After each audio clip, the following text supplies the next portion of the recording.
प्रकाश से संबंधित बहुत ही महत्वपूर्ण क्वेश्चन रेलवे में पूछा जाता है। तो आज हम लोग पढ़ेंगे, देखिए प्रकाश की चाल जो है सबसे पहले ज्ञात किसने किए थे। इसी तरह से आप लोगों को मिलेगा क्वेश्चन 35 क्वेश्चन। तो चलते हैं देर ना करते हुए क्वेश्चन पे। दिया हुआ कि निम्नलिखित किस विद्युत तरंग का तरंग दैर्ध्य ज़्यादा होता है, तो यही सब क्वेश्चन आपको मिलेगा। तो चलते हैं देर ना करते हुए यहाँ से। देखिए क्वेश्चन दिया हुआ है, यह क्वेश्चन है कि सूर्य के प्रकाश का आंतरिक परिवर्तन हो सकता है यदि, इसमें से कौन सा आंसर सही होगा। परावर्तन क्या होता है? आंतरिक परिवर्तन। सूर्य के प्रकाश का आंतरिक परिवर्तन कब हो सकता है? वायु में से कांच में, वायु से जल में, वायु से वायु में, कांच से वायु में और जल से वायु में। तो यह होता है, याद रखिएगा इसका आंसर क्या हो जाएगा। जब सूर्य का प्रकाश जब आंतरिक परिवर्तन कब होगा, तो वह हो जाएगा कांच से जब वायु में जाता है ना, यानी कि सघन माध्यम से विरल माध्यम में जाएगा, तो वह आंतरिक परिवर्तन हो सकता है, परावर्तन हो सकता है। इसका आंसर सी से हो जाएगा। दिया है नेक्स्ट क्वेश्चन पे कि निम्नलिखित में किसका अपवर्तनांक सर्वाधिक होता है। अपवर्तनांक जो पूछ रहा है सर्वाधिक होता है, इसमें से पीला है, बैगनी है, नीला है और हरा है। तो बैगनी जो होता है ना, इसका जो अपवर्तनांक सर्वाधिक होता है। और इसमें लाल नहीं दिया हुआ, इसका आंसर नहीं होगा। ठीक है, इसका आंसर क्या है? बी सही हो जाएगा। आगे देखेंगे, निम्नलिखित में से किसकी विद्युत तरंग चुंबकीय तरंग दैर्ध्य ज्यादा होती है। तरंग दैर्ध्य, यहाँ पे तरंग दैर्ध्य है विजिबल पराबैंगनी किरण, अवरक्त किरण, दृश्य प्रकाश और प्रकाश गामा किरण। तो इसमें तरंग दैर्ध्य जो दैर्ध्य होता है वह दृश्य प्रकाश यानी विजिबल लाइट जो होता है ना, जो दिखाई देता है, उसका आंसर सी से हो जाएगा। तरंग दैर्ध्य सबसे ज्यादा होता है, तो इसका आंसर सी से हो जाएगा। प्रकाश की चाल सबसे पहले किसने बताया था? एडिसन, रोमर, फैराडे और वेबर। तो प्रकाश की जो चाल जो सबसे पहले बताए थे वह रोमर ने बताए थे, इसका आंसर बी से हो जाएगा। सरल सूक्ष्मदर्शी में वस्तु को रखा जाता है, जैसे सूक्ष्मदर्शी में, सरल सूक्ष्मदर्शी में वस्तु को अगर देखना होगा तो कहाँ रखा जाता है, तो वह रखा जाता है, ऑप्शन है कि लेंस और प्रकाश के बीच, आपको आंसर बताना है, फोकस के बाहर, वक्रता केंद्र पर और अनंत पर। तो यह जो है लेंस और प्रकाश के बीच में रखा जाता है, इसलिए इसका आंसर ए से हो जाएगा। दिया हुआ है क्वेश्चन में कि जब प्रकाश वायु से कांच में जाता है तब क्या होता है? तरंग दैर्ध्य बढ़ती है, तरंग दैर्ध्य घटती है, आवृत्ति बढ़ती है, कुछ नहीं होता है। तो इसका आंसर आपको बताना है कि क्या होगा। इससे पहले वाले क्वेश्चन आया था कि सूर्य का प्रकाश जो आंतरिक परावर्तन से बढ़ता कब है, कब बढ़ता है? तो कांच से वायु में जब बढ़ता है, तो तब उसका उल्टा जब होगा, तो वायु से जब कांच में जाएगा तो उसका क्या होगा? तरंग दैर्ध्य घटता है, इसलिए इसका आंसर बी से हो जाएगा। नेक्स्ट देखेंगे, पूर्ण आंतरिक परावर्तन होता है जब प्रकाश जाता है, किसमें से? पूर्ण आंतरिक परावर्तन कब होता है? पूर्ण आंतरिक परावर्तन में देखिएगा, हीरा जो होता है ना, पूर्ण आंतरिक परावर्तन के कारण से ही चमकता है। तो जब हीरे से कांच में जब जाएगा ना, तो वह पूर्ण आंतरिक परावर्तन होता है, इसलिए इसका आंसर ए से हो जाएगा। दिया है कि प्रकाश तंतु किस सिद्धांत पर कार्य करता है। जो प्रकाश तंतु है वो किस सिद्धांत पर कार्य करता है? पूर्ण आंतरिक परावर्तन, अपवर्तन, प्रकीर्णन और व्यक्तीकरण। तो आपको बताना है कि प्रकाश तंतु का किस सिद्धांत पर कार्य करता है। जो प्रकाश तंतु होता है ना, वह प्रकाश तंतु पूर्ण आंतरिक परावर्तन पर कार्य करता है, इसलिए इसका आंसर ए से हो जाएगा। नेक्स्ट देखेंगे, प्रकाश ऊर्जा को विद्युत ऊर्जा में बदलता है। यहाँ आपको आंसर बताना होगा, प्रकाश ऊर्जा को विद्युत ऊर्जा में कौन सा पेन चेंज करता है। तो देखिएगा छत पर लगता है, हिंट बता रहे हैं। ऑप्शन दिया है, डायनामो है, विद्युत मोटर है, विद्युत सौर सेल है, विद्युत सेल है।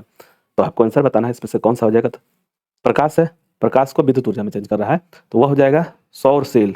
जो सौर सेल है, सूर्य का जो सौर सेल मतलब कि जो हम लोग छत पे लगाते हैं सौर सेल, तो सौर सेल क्या करता है? प्रकाश सूर्य से प्रकाश लेता है और विद्युत बना देता है।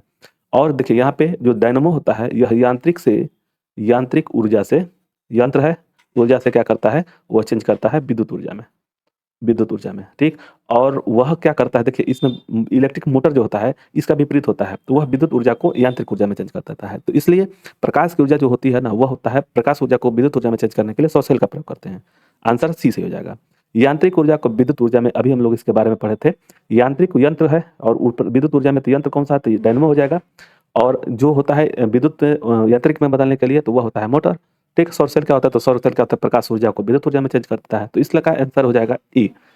नेक्स्ट है, सूर्य के केंद्र का तापमान कितना होता है। सूर्य के केंद्र का तापमान कितना होता है? याद रखिएगा, 1.5 इंटू 10⁻7 के होता है, इसका आंसर ए से हो जाएगा। नेक्स्ट देखेंगे, सूर्य के केंद्र का दाब कितना होता है। सूर्य के केंद्र का दाब कितना होता है? तो वह होता है 2 इंटू 10⁻16 होता है, N/m², इसका आंसर सी से हो जाएगा। परमाणु रिएक्टर आधारित है, परमाणु जो रिएक्टर है वह आधारित है, परमाणु बम हो या परमाणु रिएक्टर है तो नाभिकीय विखंडन से होता है। मतलब परमाणु जो रिएक्टर होता है ना, जहाँ से यूरेनियम तोड़ा जाता है, तो विखंडन से होता है, इसका आंसर बी से हो जाएगा। आगे देखेंगे, परमाणु बम आधारित है। यहाँ पे याद रखना है, परमाणु बम जो होता है यह भी विखंडन से होता है। देखिए अनियंत्रित नाभिकीय विखंडन के कारण से होता है, इसका आंसर बी से हो जाएगा। बी नहीं, अनियंत्रित है, नियंत्रित नहीं, अनियंत्रित होगा, इसका आंसर सी से हो जाएगा। परमाणु जो बम आधारित होता है अनियंत्रित नाभिकीय विखंडन के द्वारा होता है। इसमें एक और आता है नाभिकीय संलयन जो होता है, यहाँ पे दिया हुआ है। तो इसमें सूर्य का प्रकाश जो होता है नाभिकीय संलयन के द्वारा होता है। और हाइड्रोजन बम जो होता है, हाइड्रोजन बम जो होता है, यह भी जो हाइड्रोजन बम होता है वह भी नाभिकीय संलयन के द्वारा होता है। तो इसमें से हाइड्रोजन परमाणु जो बम है वो अनियंत्रित नाभिकीय विखंडन के द्वारा होता है। अगर अनियंत्रित नहीं दे रहा है यहाँ पे तो नाभिकीय विखंडन के द्वारा होगा। और सूर्य का प्रकाश और हाइड्रोजन जो बम है नाभिकीय संलयन के द्वारा होता है। तो इसलिए इसका आंसर क्या हो जाएगा, परमाणु बम आधारित है, सी सही आंसर सही हो जाएगा। हाइड्रोजन बम के बारे में अभी हम लोग पढ़े, तो यह हो जाएगा, यह संलयन के द्वारा होता है। और हाइड्रोजन बम और सूर्य जो होता है, सूर्य का प्रकाश जो होता है वह होता है नाभिकीय संलयन के द्वारा। तो हाइड्रोजन बम और सूर्य जो प्रकाश है ये दोनों नाभिकीय संलयन से होते हैं, तो इसलिए इसका आंसर बी सही हो जाएगा। नेक्स्ट देखेंगे, सिलिकॉन और जर्मेनियम अर्धचालक हैं, होते हैं, मतलब कि अर्धचालक होते हैं। देखिए इसमें क्या होता है, सिलिकॉन और जर्मेनियम जो होता है यह दोनों अर्धचालक होते हैं। अर्धचालक क्या होता है कि प्रतिरोध बनाते हैं, लेकिन इसमें एक चीज होता है, इसमें क्या होता है कि यह जब गर्म होता है ना तो प्रतिरोध कम होने लगता है, इसमें प्रतिरोध कम होने लगता है, इसलिए इसका ट्रांजिस्टर बढ़ाया जाता है। और यह होता है चतुर्थ संयोजी होता है। इसका आंसर टी से हो जाएगा। इसमें से दिया हुआ कि एक संयोजी, त्रिसंयोजी, पांच संयोजी, तो इसका आंसर डी से हो जाएगा, चतुर्थ संयोजी होते हैं। ठीक है, पाजिटान की खोज किसने किया था, पाजिटान की खोज किसने किए थे आपको पता होगा, तो बताइए, आंसर दीजिए। जे थॉमसन है, जेम्स चैडविक है, एंडरसन है, रदरफोर्ड है। तो पाजिटान की जो खोज किए थे एंडरसन ने किए थे, इसका आंसर सही हो जाएगा, ए हो जाएगा। इसके लिए थॉमसन है, ईटा पर नाच, ईटा पर नाच यानी इलेक्ट्रॉन हो गया, और इलेक्ट्रॉन हो गया, इलेक्ट्रॉन। फिर चैडविक, चैडविक यह हो जाएगा न्यूट्रॉन। और रदरफोर्ड है, यह रदरफोर्ड कहीं कहीं आता है, और नहीं तो उसका आता है एक और है आइंस्टीन, इसे आता है, और है वो प्रोटॉन का होता है, प्रोटॉन का गोल्डस्टीन, गोल्डस्टीन यह जो है इनका भी नाम आता है, लेकिन रदरफोर्ड का भी कभी कभी कहीं ऐसा नाम आता है। लेकिन प्रोटॉन की खोज गोल्डस्टीन ने किए थे, इलेक्ट्रॉन की खोज जे थॉमसन और चैडविक ने न्यूट्रॉन की खोज किए थे, पाजिटान की खोज इसका आंसर हो जाएगा एंडरसन। ठीक है, आगे देखते हैं।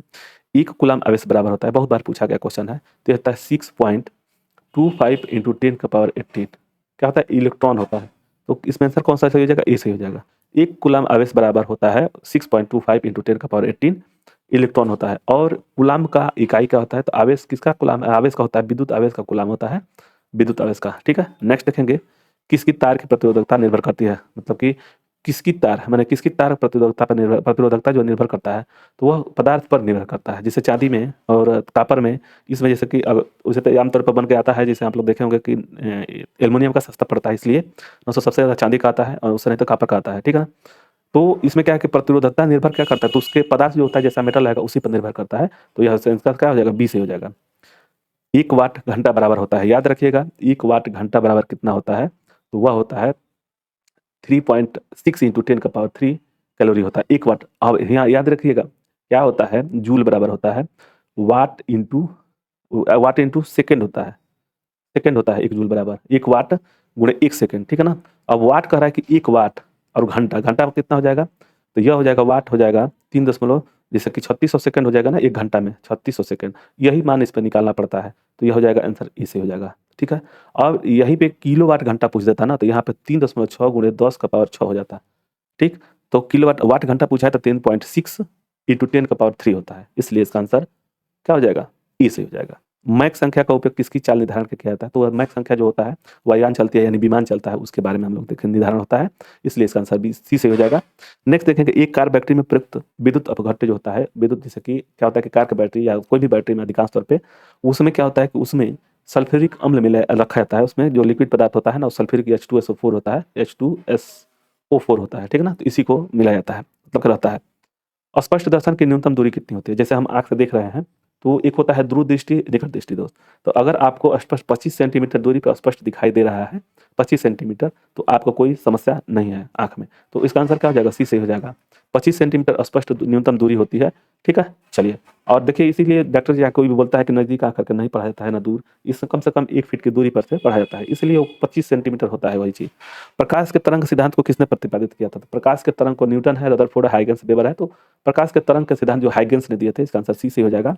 नेक्स्ट देखें, इंद्रधनुष में किस रंग का विक्षेपण अधिक होता है, विक्षेपण जो होता है ना, यहाँ दिया है कि which colour has maximum dispersion is rainbow in a rainbow. तो यहाँ कि बैगनी है, पीला है और लाल है, नीला है।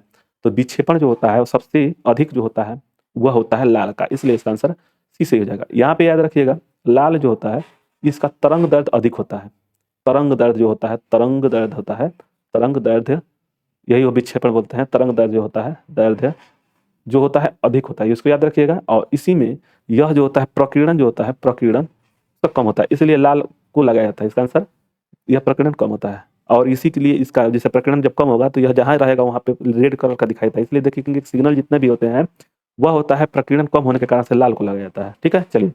पानी के ऊपर तेल परत का चमकना उदाहरण है। पानी के ऊपर तेल परत का चमकना, यह चमकना व्यक्तिकरण का सिद्धांत है। इसका आंसर डी से हो जाएगा। ठीक है, चलिए।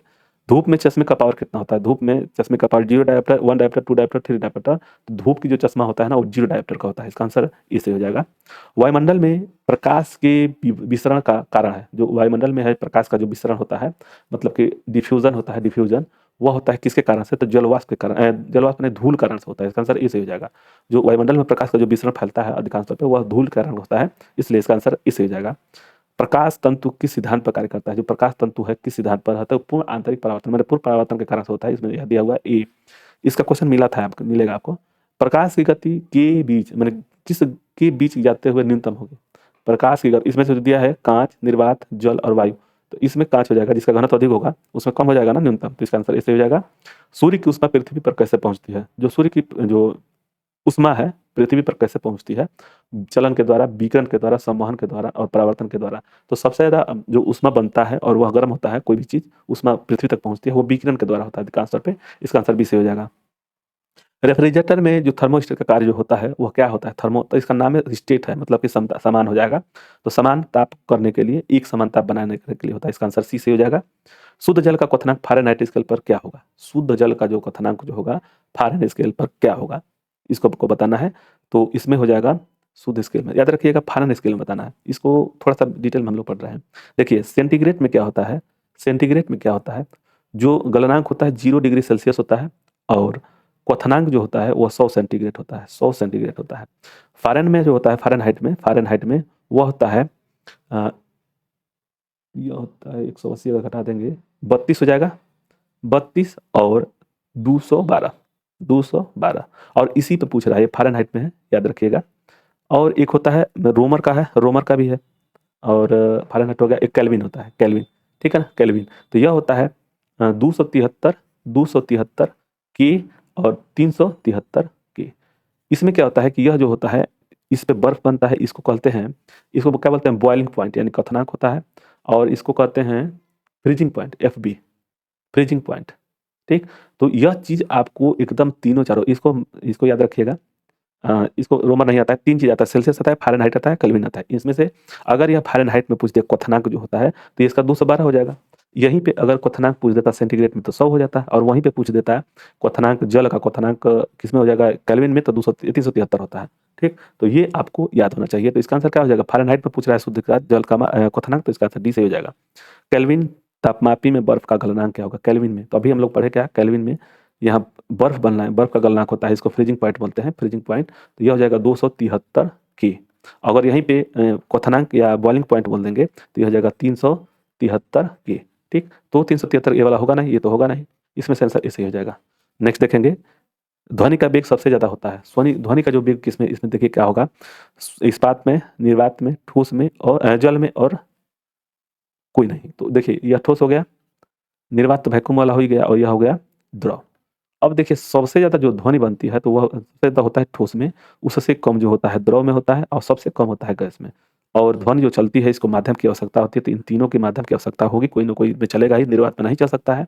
तो प्रकाश का जो वेग सबसे ज़्यादा चलता है, होता है, वह होता है ठोस में, इसको याद रखिएगा। ठीक है, तो निर्वात ये जो इस्पात है ना, इस्पात हो जाएगा। नेक्स्ट देखेंगे, ध्वनि का वेग सर्वाधिक होता है ठोस में, इसके बारे में हम लोग अभी पढ़े, डिटेल ना पढ़ने की कोशिश करें। चलिए, ध्वनि का प्रभाव कान में कितने समय तक रहता है? याद रखिए कि जो हमारे कान में जो ध्वनि का मान होता है ना, वो 1/10वां भाग रहता है, मतलब कि 10 सेकंड, एक ध्वनि 1 सेकंड का 1/10वां सेकंड रहता है। इसलिए इसका आंसर 20 हो जाएगा। और एक चीज़ है कि ध्वनि का जो प्रभाव हमारे कान में होता है वो 1/10वां होता है, लेकिन जैसे प्रतिध्वनि जो होती है, जैसे प्रतिध्वनि कम से कम 17 मीटर होना चाहिए। ठीक है ना, तो वो भी आता है, वो पूछता भी है। तो इतना ही क्वेश्चन था। ठीक है, इतना ही क्वेश्चन था। मिलते हैं नेक्स्ट वीडियो में। आप लोग वीडियो अच्छा लगे तो लाइक और सब्सक्राइब करिएगा। चलिए, धन्यवाद। जय हिंद, जय भारत।